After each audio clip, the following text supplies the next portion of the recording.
Good morning, నమస్తే తెలంగాణ, నమస్తే కామారెడ్డి. ఈరోజు ఒక స్పెషల్ ప్రత్యేకంగా ఎపిసోడ్ చేద్దామనుకున్నాం.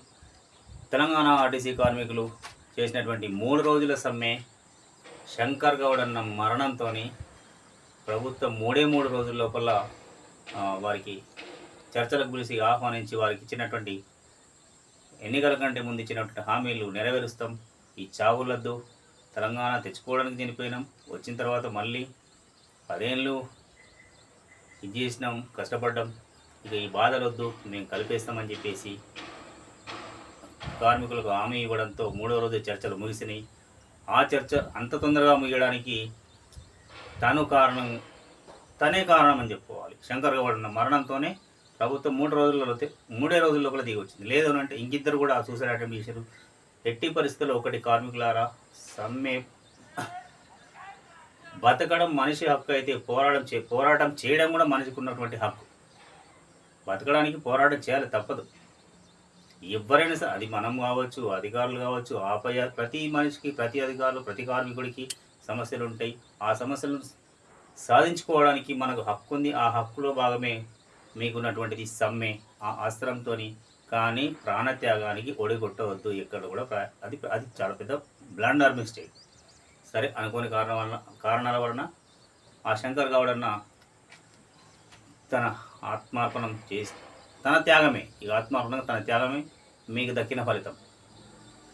సో ఆ శంకర్ గౌడ్ అన్న గారిని నిన్నటి రోజున ఎస్సీ ఎస్టీ అంటే ఈ తెలంగాణ ఆర్టీసీలో welfare association, SC ST employees welfare association వాళ్ళు రాజ్య నాయక్ చైర్మన్ ఆధ్వర్యంలో, కృష్ణ గారు ప్రెసిడెంట్ ఆధ్వర్యంలో నడుస్తుంది.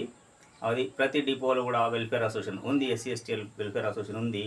అట్లాగే ఈ మధ్యలో బీసీ వెల్ఫేర్ అసోసియేషన్ స్టార్ట్ అయింది. కానీ చాలా సంవత్సరాల నుంచి ఎస్టాబ్లిష్ నుంచి నాకు తెలిసి ఎస్సీ ఎస్టీ వెల్ఫేర్ అసోసియేషన్ ఉంది.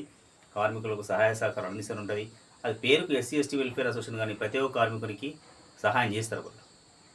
సో వాళ్ళు నిన్న శంకర్ గౌడ్ అన్న కుటుంబాన్ని సందర్శించి ధైర్యం చెప్పి, మేము పేరు ఎస్సీ ఎస్టీ వెల్ఫేర్ అసోసియేషన్, కానీ మనమంతా ఎస్సీ ఎస్టీ బీసీ బిడ్డలంతా ఒకటే, ఉన్నత వర్గాల్లో ఉన్నటువంటి పేదవాళ్ళు కూడా మనవారే అని చెప్పేసి, ఎస్సీ ఎస్టీలు ఎప్పటికైనా ఏ ఉద్యమానికైనా ముందుంటారు, చరిత్ర తిరిగేయండి, తెలుస్తుంది. ఇది వాస్తవం. పేరుకు ఎస్సీ ఎస్టీ వెల్ఫేర్ అసోసియేషనే, కానీ వారు చేసే ప్రతి ఒక్కరికి హెల్ప్ చేస్తారు, ప్రతి ఒక్కరికి సహాయం చేస్తారు. అందులో భాగంగా నిన్న శంకర్ గౌడ్ అన్న దగ్గరికి వెళ్ళి వారి కుటుంబానికి ధైర్యం చెప్పి, వారిని ఓదార్చి, మీకు రావాల్సినటువంటి ఏవైతున్నాయో శంకర్ గౌడ్ అన్నకు వచ్చే బెనిఫిట్ తొందరగా వచ్చే విధంగా మా వంతు ప్రయత్నం కూడా మేము చేస్తామని చెప్పేసి వారికి ధైర్యం చెప్పి రావడం జరిగింది. అదేదో రాజ్య నాయక్ గారి ఆధ్వర్యం, అది ఎస్సీ ఎస్టీ రాష్ట్ర నాయకుడు, SC ST Telangana RTC SC ST welfare association chairman అయినటువంటి రాష్ట్ర చైర్మన్ ఆ రాజ్య నాయక్ ఆధ్వర్యంలో, కృష్ణ అన్న ఆధ్వర్యంలో మిగతా నాయకులంతా అక్కడికి వెళ్ళి కుటుంబానికి ధైర్యం చెప్పి రావడం జరిగింది. అదే నేటి ప్రత్యేకంగా మనం చూద్దాం. మరి వారు ఏం మాట్లాడారు, ఏ ధైర్యం చెప్పారు అన్నగారిని అడిగి తెలుసుకుందాం. ఆ వారి మాటల్లోనే విందాం. వారి మాటల్లోనే వింటే అది సబబు. కానీ ఒక అప్పీల్ చేయదలుచుకున్నాం. ఎస్సీ ఎస్టీ వెల్ఫేర్ అసోసియేషన్ అయినటువంటి చైర్మన్ రాజానాయక్ ప్రెసిడెంట్ కృష్ణన్న గారు, మీ వెల్ఫేర్ అసోసియేషన్ను ఎస్సీ ఎస్టీలకి పరిమితం కాలేదు. ఎప్పుడైనా బీసీలో కూడా చేసిండ్రు. అది నాకు తెలుసు, నా దగ్గర ఎవిడెన్సెస్ ఉన్నాయి. మీరు ఇప్పుడు చేయాల్సినటువంటిది సందర్శించిండ్రు, సంతోషం, పరామర్శించిండ్రు, సంతోషం, ధైర్యం చెప్పిండ్రు, సంతోషం, అది మీ బాధ్యత. ఎస్, అది నిర్వర్తించిండ్రు, సంతోషకరంగా. అట్ ద సేమ్ టైం ఇంకా చేయాల్సినటువంటి ఒక 2 పనులు ఉన్నాయి. మీరు ప్రతిఫలం వచ్చింది, ప్రభుత్వంలో విలీనం కాబోతుంది, పిఆర్స్ అయితే ఇచ్చిండ్రు, ఆ లెక్కలేవో చేస్తుండ్రంట. నిన్నటి వార్త మాకు వచ్చింది ఒకటి, ఆ లెక్కలేవో చేస్తున్నట.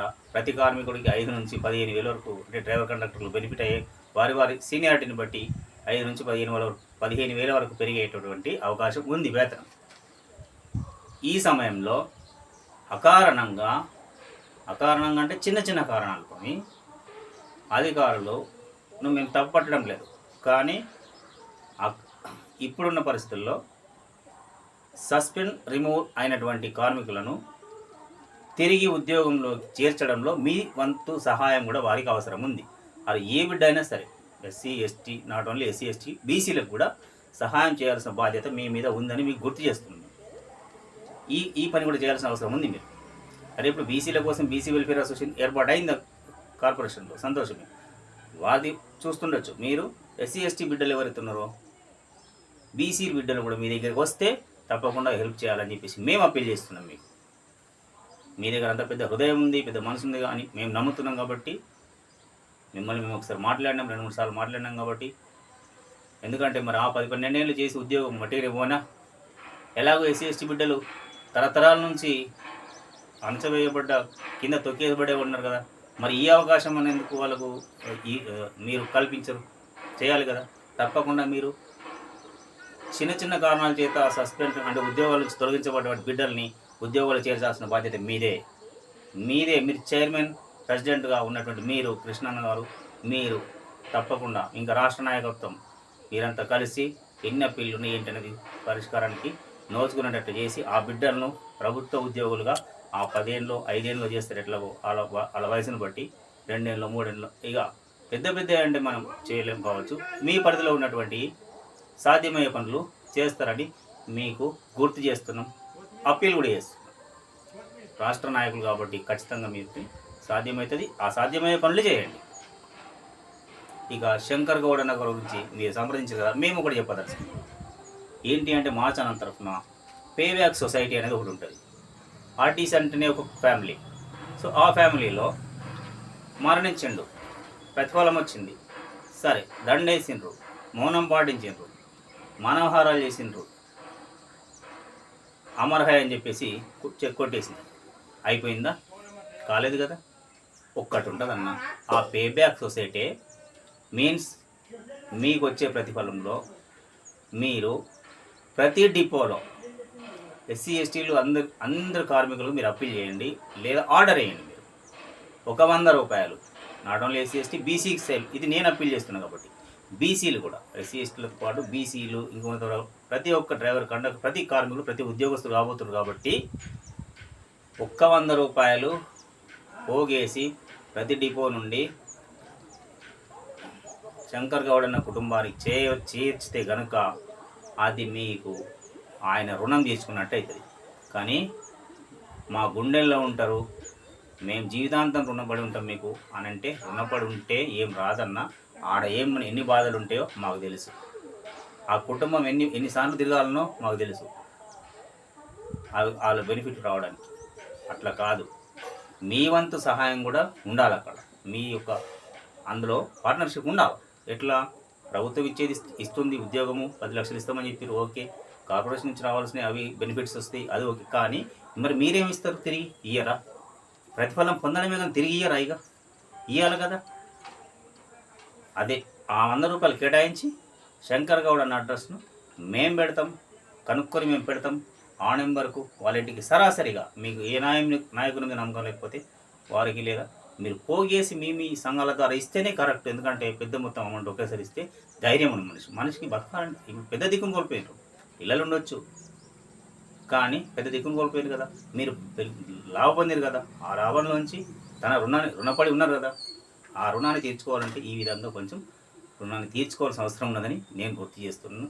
ఇది మీరు ప్రతి కార్మికుడు రాష్ట్రంలో కరెక్ట్గానే రిసీవ్ చేసుకుంటారని, స్పందిస్తారని చెప్పేసి especially SC ST welfare association Rajyanayak గారు అండ్ కృష్ణ నా ప్రెసిడెంట్ గారు మీరు చొరవ తీసుకొని మీ కార్మికుల చేత, మీ ఎస్సీ ఎస్టీ గారి చేత మీరు చేయాల్సిన బాధ్యత మీ మీద ఉంది. ఇది మేము అప్పీల్ చేస్తున్నాం. అటు బీసీ వెల్ఫేర్ అసోసియేషన్ కూడా ఉంది కదా, వాళ్ళు కూడా మీరు చేయాల్సింది. ఇంకా అదర్స్ అధికారులు కూడా మీ వంతు సహాయంగా ఒక 100 రూపాయలు మీ డిపోలలో పోగేసి అధికారుల చేతనే పంపండి, ఏం కాదు. ఒకటి, అధికారులు కార్మికులు మమేకమై ఉంటారు, ఆర్టీసీలో ఉన్నంతగా ఎక్కడ ఉండరు. సరే కొన్ని పరిస్థితుల్లో హెచ్చు తగ్గులు అవి నడుస్తూ ఉంటాయి. వాళ్ళ మీద కూడా డిఎంల పైన కూడా ప్రెషర్ అనేది ఉంటుంది. కానీ ఇక తప్పదు, ఏం చేస్తారు. ఈ కొద్ది రోజులైతే అందరూ ప్రభుత్వంలో విలీనం కాబోతున్నారు కాబట్టి అది వేరే ఉంటుంది పరిస్థితులు.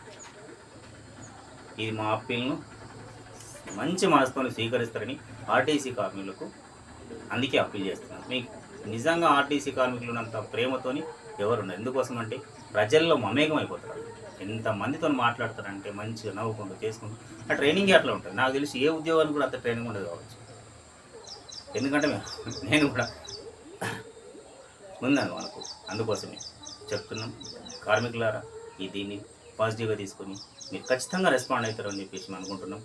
నాయకులను మీకు నమ్మడానికి ఇష్టం లేకపోతే మీ అధికారులను డిఎం నన్ను డైరెక్ట్ మనం చెప్పడానికి లేదు. మీకు ఇష్టమైతే వారి నెంబర్ మేము కనుక్కొని పెడతాం, లేదా మీ అసోసియేషన్ ద్వారానే ఎస్సీ ఎస్టీలు అయితే మీ అసోసియేషన్ ద్వారానే చేయండి. మిగతా కార్మికులు ఎవరైనా ఫోన్ చేస్తున్నామో తప్పకుండా మీరు రెస్పాండ్ ఎట్లా చేయాలో మేము చెప్తాం. ఇక రాజయ్య నాయక్ గారు నిన్న మీ ఆధ్వర్యంలో అక్కడ నిన్న నర్సంపేటలో శంకర్ గౌడ్ అన్న గారిని మీరు మాట్లాడినటువంటి మనం కూడా అన్నతో డైరెక్ట్గా మాట్లాడదాం. మరి అదే చూద్దాం ఏంటి అనేది. అది ఒక అన్నగారితో మాట్లాడుతూ అక్కడ మనం ఏంటి మరి ఏం కథ అనేది అది కూడా సరాసరిగా చేద్దాం.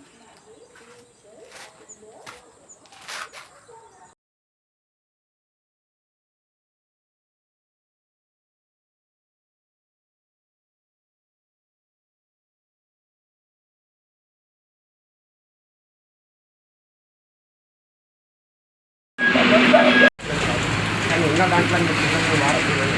ఇప్పుడు మీ అల్లుడు గారు చాలా మీకు అనుకూలంగా అల్లుడు అందరు ఉన్నారమ్మా. ఉద్యోగం అనేది రాగలుగుతుంది. ఆర్థికపరమైన వనరులు ఏవైతే ఉన్నాయో ప్రభుత్వం ఫాలో చేస్తుంది. మా అందరి కడుపులు నింపడానికి ఆయన చేసిన త్యాగాన్ని మేము మరవం. నీకు ఈ రుణాన్ని మేము తీర్చలేకపోతామమ్మా. 38,000 మంది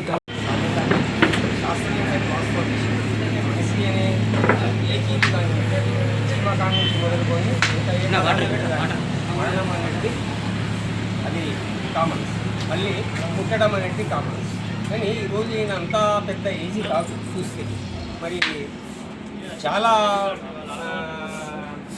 అంతా ఎందుకు ఇంత టెన్షన్ తీసుకొని అలా చేసుకున్నాడు అర్థమవడం లేదు. చాలా బాధాకరమైన విషయం. మరి కుటుంబాన్ని ఈరోజు యావత్తు తెలంగాణ రాష్ట్ర సంస్థనే కాదు, తెలంగాణ ప్రభుత్వమే కాదు, వీళ్ళ రుణం తీర్చడానికి ఎవరికి సాధ్యం కానటువంటి విషయం. మరణమాత్రం బతికించడం అనేది సాధ్యం కాదు కాబట్టి చాలా బాధాకరమైన విషయం. వారి కుటుంబానికి ఒకసారి మాట్లాడుతున్నాం. నేను తప్పకుండా సానుభూతి తెలియజేస్తూ వారి కుటుంబానికి చాలా ధైర్యంగా ముందుకు సాగవలసిన అవసరం ఉంది. ఈరోజు వారి ప్రాణత్యాగం 40,000 మంది కార్మికుల ఆత్మగౌరవాన్ని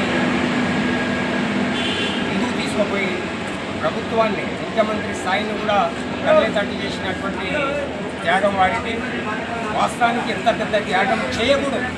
ఎందుకంటే 2019లో ఎప్పుడైతే ఈ సమ్మె కాలంలో 20 నుంచి 30 మంది చనిపోవడం జరిగిందో, తెలంగాణ బైబర్టేషన్లో ప్రతి ఒక్క స్ట్రైక్ అప్పుడు మా వాళ్ళు పిట్టల లెక్క రాలిపోవటం. తెలంగాణ ఏర్పడ్డ తర్వాత విపరీతమైనటువంటి హరాస్మెంట్, కిలోమీటర్లు పెంచడం, ఎన్నో రకాల ప్రాబ్లమ్స్లో కార్మికులు ముందుకు పోతున్నారు. దాంట్లో కూడా ఒక భాగం ఈరోజు శంకరన్న గారు, అమ్మ మీ రుణాన్ని మేమేమి తీర్చుకోలేము. ఈ భారతదేశంలో ఉన్న వనరులన్నీ తెచ్చిచ్చి కూడా ఈ రుణాన్ని తీర్చడంలో సాధ్యం కాదు. కానీ మేము ఒకటి చెప్పగలుగుతాం, మాకు శంకరన్న భౌతికంగా మా దగ్గర లేకున్నా కానీ గుండెల్లో శాశ్వతంగా ఉన్నాడు. ఆ మరణాన్ని మేము మా ఊపిరి ఉన్నంతసేపు మేము మా ఒక ఊపిరిలో ఉంచుకొని భావితరాన్ని ఈ యొక్క ఆర్టీసీని ప్రైవేటీకరణ కాకుండా ఈ ఆర్టీసీ ఆస్తులను ప్రభుత్వం హత్య చేసి అమ్మకుండా ప్రయాణికులకు సరైన వస్తు సౌకర్యం కల్పించడానికి గవర్నమెంట్ బస్సుల సంఖ్యను కొలాలని ఒక ఆశయం ఏదైతే ఈరోజు వారి ద్వారా ప్రభుత్వం అన్నీ కూడా శాంతివంతంగా పరిష్కరించడం జరిగింది. వారి ఆశయం అనుకూలం ద్వారా ఈరోజు కార్మికులు మా కుటుంబాలకు కూడా వాస్తవాన్ని విషయం మీరు ఇచ్చినటువంటి మీ ఉపాధి అని భావించడం ఎలాంటి సందేహం లేదని సందర్భంగా ఒకసారి తెలియజేస్తూ, అమ్మ ఒక మంచి వ్యక్తి, ఒక సమర్థత కలిగినటువంటి వ్యక్తి, ఒక శక్తి కలిగినటువంటి వ్యక్తి. ఇలాంటి త్యాగం అనేది చాలా తక్కువ మందిలో ఉంటుంది. ఈరోజు కార్మికుల ధైర్యం, కార్మికులకు ఒక ధైర్యాన్ని పెంపొందించి ఈరోజు రాష్ట్ర రవాణా సంస్థ యాజమాన్యాన్ని ప్రభుత్వానికి తీర్చడంలో వారు భాగస్థులు. ఈ రుణం మేము తీర్చుకోనమ్మా, మంచి బిడ్డను ఏ అమ్మ మీ మంచి బిడ్డను మాకు అందించావు. ఈరోజు 40,000 మంది బిడ్డలు మీకు కూడా తోడుగా ఉన్నారని భావించి మీరు మా పట్ల ఇంకా కూడా సానుకూలంగా ఉంటారని చెప్పి ఒకసారి ఆశిస్తూ